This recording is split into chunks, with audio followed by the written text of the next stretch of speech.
In 1852, the Whigs will nominate Winfield Scott as their presidential nominee, hero of the Mexican-American War.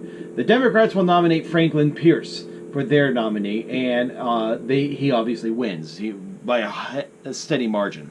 It's under Pierce that we see the signing of the Kansas-Nebraska Act, and this act creates the Kansas and Nebraska territories. Now, what's controversial about it is that it will allow slavery to be decided by popular sovereignty, despite the fact that it's north of the 36-degree 30-minute line of the Missouri border.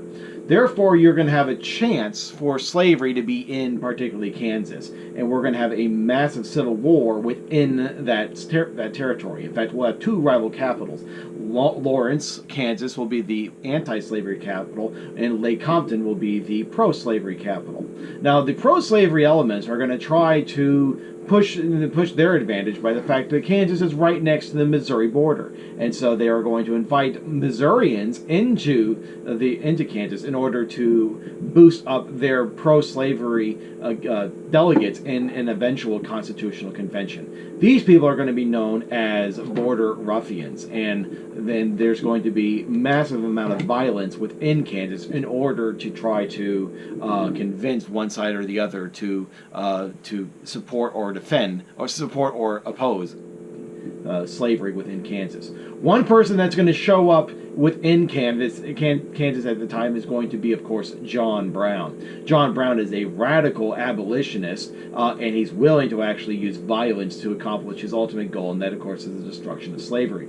He goes to Kansas with a whole bunch of followers, particularly his children, and he's going to be in a wagon and although a religious man, that wagon is not going to be filled with Bibles. It's going to be filled with nasty swords and pikes and weapons of war.